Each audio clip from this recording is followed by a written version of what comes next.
Lock key content on your blog to build up your mailing list. This technique involves putting your very best blog content behind your page. People have to sign up to your mailing list in order to access key information. This technique builds a responsive mailing list of subscribers precisely because it filters for the most motivated subscribers. The big danger with most email lists turns on the fact that bad subscribers make for bad lists. People find themselves on your list simply because they're just looking for the booklet that you're offering. Once they get the free booklet, they don't bother to unsubscribe, but they also don't bother to read your emails. They become list squatters. They're completely useless. By stepping away from the model of offering freebies like booklets and instead offering your best information on your site, you create a reversed opt-in system. This is how it works. You publish high-quality content based on your readers' needs. These all lead to different solutions. People are all excited because they're seeing all these great solutions. However, throughout the content, they are reminded that there is one best solution out there. And by the time they get all excited about reading up on this amazing solution, they find out that they can only access it if they join your mailing list. Advantages. The big advantage of this technique in boosting mailing list responsiveness is that you start at the beginning. You only recruit people who are actually interested in the information your mailing list offers. These people are less likely to unsubscribe and are more likely to buy stuff. The only people who would go through this process are those who are actually interested in what you have to offer. Of course, this all boils down to how you set everything up. If you're making all sorts of unrealistic promises, chances are you'll end up only attracting the wrong people. These are people who are not really all that interesting. Disadvantages. There's really only one big disadvantage with this technique. You will get a lower number of subscribers. How come? You heavily filter them based on the content of your blog. Only people who are truly hyped up and excited about the best solution would make it all the way through. The good news is you're compensated for this lower number by the fact that these people are more likely to subscribe to your list, less likely to unsubscribe, and more likely to buy.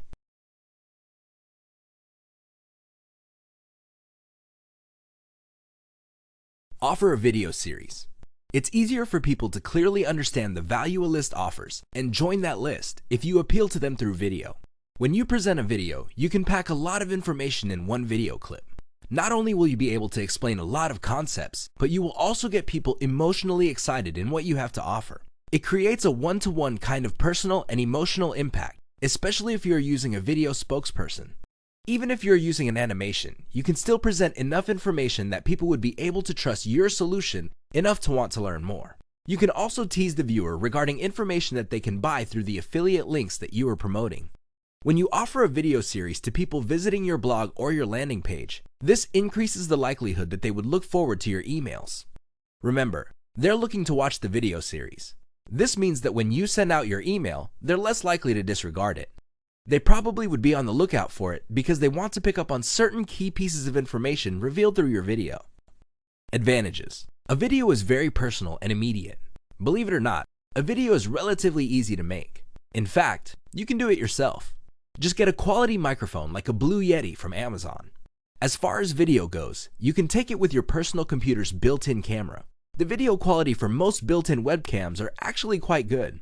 Another great advantage of offering video series as incentives for mailing list memberships is the fact that you can create a lot of this type of content. Since it only takes a few minutes for you to speak into a microphone in front of a camera, you can tackle a lot of topics, and it's not going to take you too much time, effort, and energy.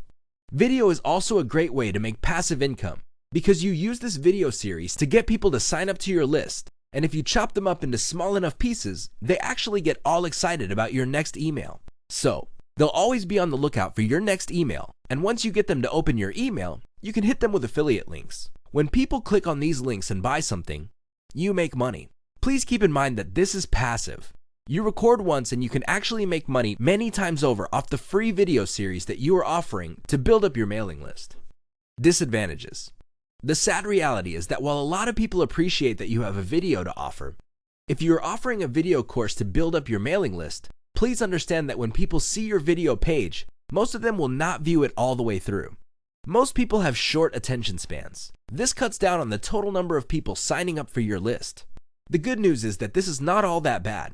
In fact, this can act as some sort of filtering system. If somebody watches your video all the way through, there's a higher likelihood that they will not only sign up to your list, but it also increases the chances that they are actually interested in your video series. This, in turn, boosts the likelihood that these people are likely to check out your emails, click on your links, and buy something. Other disadvantages include you have to invest time or money in a great script. You can't just talk off the top of your head and stammer or stutter your way through the video. That's going to look unprofessional. You have to work from a script so that you can keep your videos tightly packed with information and more effective. Remember, people have short attention spans. You also have to have enough on-screen charm. You can't look, act, and sound like a banana slug and expect people to find you credible and authoritative. This means you have to look neat, you have to dress right, make sure the lighting is correct, and otherwise look personable and presentable. Finally, you may need professional audio and video editing help. The good news is, you can get these types of services at a relatively low price, thanks to freelancing platforms like Fiverr.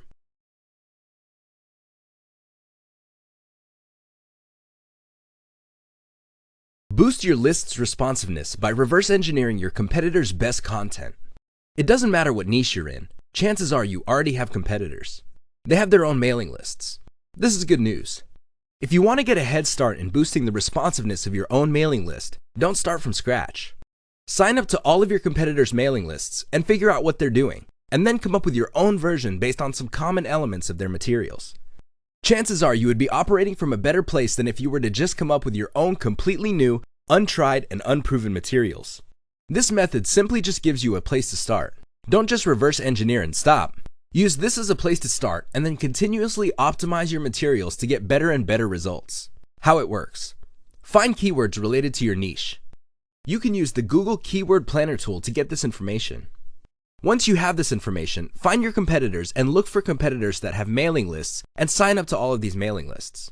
Pay attention to the headlines of these lists. Take note of the topics of these updates. Once you have this information, figure out the most common topics that appear and the most common headline writing style.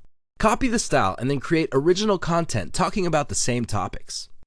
Study your list's performance and get rid of emails that aren't opened enough and don't get clicked enough. Optimize them by replacing them with different versions and keep tweaking your emails until you get a steady open rate and click-through rate.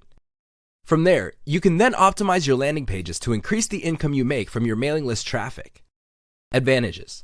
This technique gives you a tremendous head start. You're not starting from scratch. Also, you make your competitors do your homework for you. Once you figure out what works, you create your own version. Disadvantage. The big disadvantage is laziness. If you just simply copy and paste your competitor's stuff, it's only a matter of time until you get a scary letter from a lawyer in your mailbox. Don't do it. Study your competitors' topics and headlines, but don't copy them. Come up with something similar. When you know that certain topics are hot, come up with original material that addresses these topics. Please understand that there's a big difference between coming up with your own stuff based on the headline writing style and topics of your competitors and simply copying and pasting their materials. Reach out to your list and ask questions. Believe it or not, if you already have a list, simply reaching out to your list members is a great way of boosting responsiveness. When list publishers ask questions to their list members, the list members would think that they matter. They would think that they are important enough for the list publisher to want to listen to them. This is a big deal because, let's face it, a lot of those list members are actually on many other lists. Chances are many of these other list publishers couldn't really care less about what they have to say. You stand out from the crowd when you actively reach out and ask your customers what they think. What do you do with this information? Well, when you ask questions from your list members, you can use this for ideas on polls and other high engagement content you're going to be publishing on your list. By figuring out what they want and you sending them updates based on this info, you make them feel that they matter. You give them an equal voice in shaping the direction of your mailing list. Your mailing list is no longer some sort of one-way conversation with a captive audience. Instead, it becomes a product of a two-way collaboration between the publisher and an audience. This leads to a sense of community and can produce great results down the line. Advantages. If you reach out to your list consistently and constantly, you build your list on your members' actual needs. You're not operating out of theory. You're not simply copying what your competitors are doing. Instead, the list actually involves issues that your members are definitely interested in. This increases chances that people would emotionally buy into your list. They feel that they are part of something bigger, and this fosters a sense of community. Believe it or not, this enables you to distinguish your list from your competitors. Your competitors are probably just using canned emails that were written by somebody else. A lot of the stuff their list talks about probably has nothing to do with the actual needs of the list members. It's no surprise that a lot of those emails simply do not get opened and read. Disadvantage.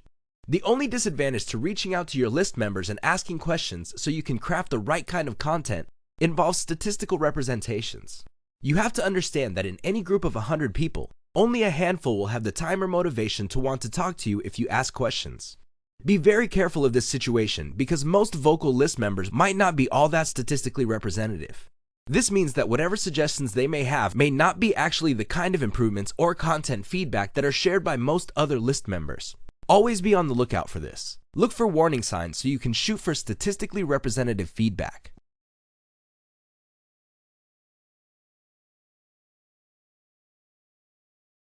Track and optimize your update elements. If you want to maximize the responsiveness of your mailing list, you have to be proactive.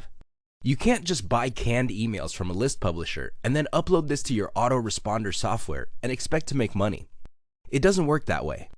You have to always be part of the equation. The good news is, by following the simple steps below, you can maximize the responsiveness of your mailing list, which can lead to a bigger payday later on. How email optimization works. Break down your emails into elements. Usually, emails are made of a headline, which is the title, or subject line, the actual content, the type of content, and call to action or active links within the email. Also, the content that you send out via email has certain lengths. The most common is around 300 words. Some email lists send out very long emails. We're talking about over 1,000 words. Others send very short emails that consist of barely a few lines. Next, send out your updates and see how well they are received. Pay attention to your open rate and the click-through rate. Starting with one element, make variations and run a task to a small subsegment of your mailing list. See if there is any improvement from the previous email's performance. If there isn't, make variations on the element again. For example, if your original headline is, "I can't believe this happened," change it to, "This little secret got me a new Mercedes-Benz." And you switch from headline to headline until you see a significant improvement in your open rate and click rate. Once you see an improvement, make small variations of that headline and test again to see if you can get more improvements.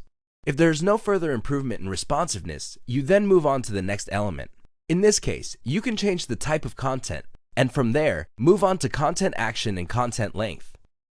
Keep optimizing on an element-to-element basis until you maximize the overall responsiveness on your emails. Advantages.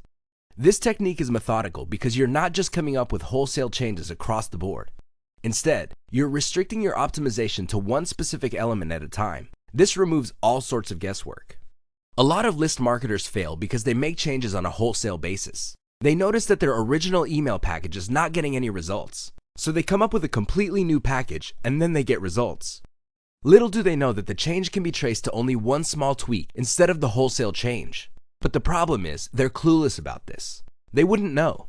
With an element-by-element optimization model, you can pinpoint which elements you can tweak to maximize responsiveness. You're not relying on your intuition or gut feelings. This gives you a tremendous amount of control, and the process is predictable. It's also statistics-based. Either your emails are getting a lot of engagement, or they're not, so you optimize them. Disadvantage. The only disadvantage to this technique is its methodology. Remember, when you send out a variation of an email to a subsegment of your mailing list, you only send it to that subsegment once. You don't keep mailing everybody the same basic email as you make small tweaks. That's going to kill your mailing list. People are going to get annoyed and unsubscribe, or worse yet, stop reading your emails. This means you're going to have to send to small segments all of your emails as you optimize. This can be a serious problem because if your list is fairly small, you can quickly run out of list members when optimizing list elements. This drags out your timeline for optimization.